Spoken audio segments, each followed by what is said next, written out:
you're taking your Trinity Grade 4 basic exams and you've chosen Smells Like Teen Spirit as your song, you've probably noticed there's a section just marked ad lib. This is where the guitar solo is, and some people just aren't sure really what to do at that point. Now, really, what you should be doing is just keeping that groove going. It's the same chord progression over and over. You know, you want that thing just over and over again, but just small variations. You know, it doesn't have to be exactly what you were playing before, and it's good to add just a little bit of variation. So what I did was I transcribed what was on the demo track, and that's what I've provided here. So we're just going to take a look at some of the things that were done in the demo, just to get some ideas. I started the transcription from bar 51, and this is just so that you can see the written part, and then how the ad-lib varies it. So it goes like this.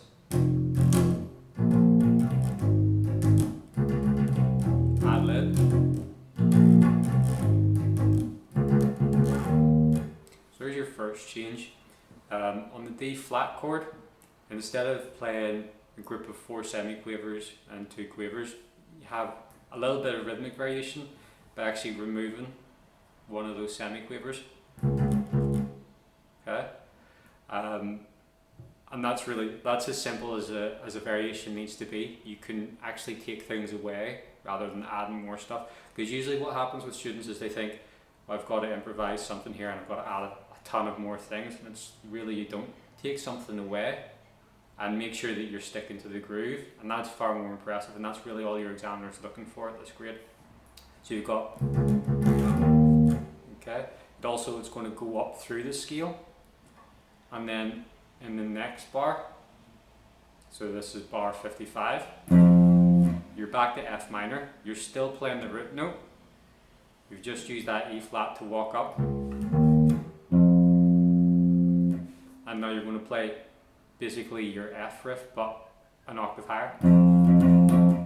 Okay, and there's a little bit more rhythmic variation.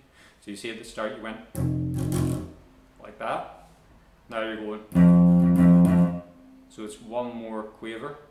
Then you move to the B flat and it's an octave higher as well. Okay, and you're using a note in between. So bar 55 goes like this.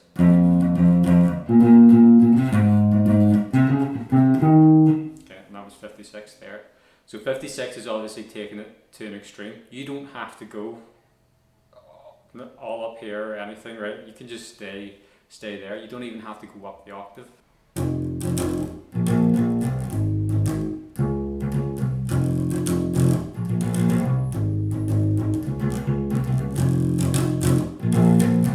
Just around there, that's good enough. So now that we've covered that there, we don't actually need to go over the rest of it, because now you get the idea. You're really just sticking to your root notes, keeping that groove going and adding in a little bit of rhythmic variation, and that'll get you your high marks. You don't need to be shifting through positions or doing anything fancy. But I'll just finish this off now for anyone who's curious. So we had left off in bar 55. From here, with this little grace note slide to the 10th fret. So this is bar 57. And then that's just an F5 power chord, and just raking your way down. So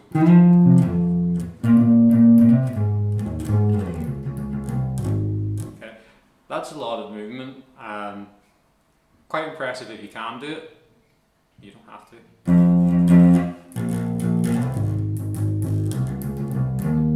Alright, so that was everything that they played. You have access to this transcription so you can study it and get some ideas.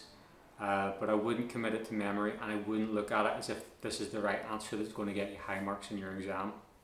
The main thing is sticking to that groove, so keeping that basic rhythm going, right, with very small variations, okay, nothing huge.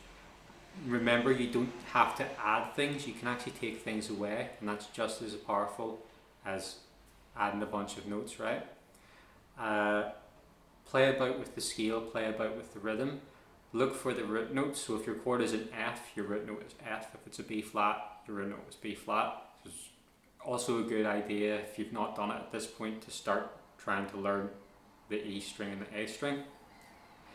And just play about with it a bit and come up with your own variations. You're a musician, you're supposed to be a creative, and I see it a lot now where people are very reliant on their teacher, or reliant on a book, or reliant on a video to tell them what's right or what's wrong, and so actually you get to determine that there.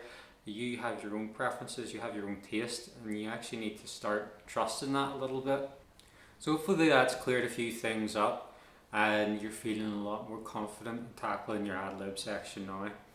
I know it's a weight off everyone's shoulders whenever they actually find out they can leave notes out and not lose marks, so that's I'm sure that's great to hear.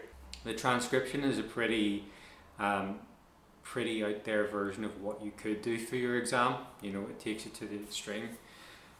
You don't have to jump about all these different positions. A few good variations on your root notes down first position is going to get you all that you need.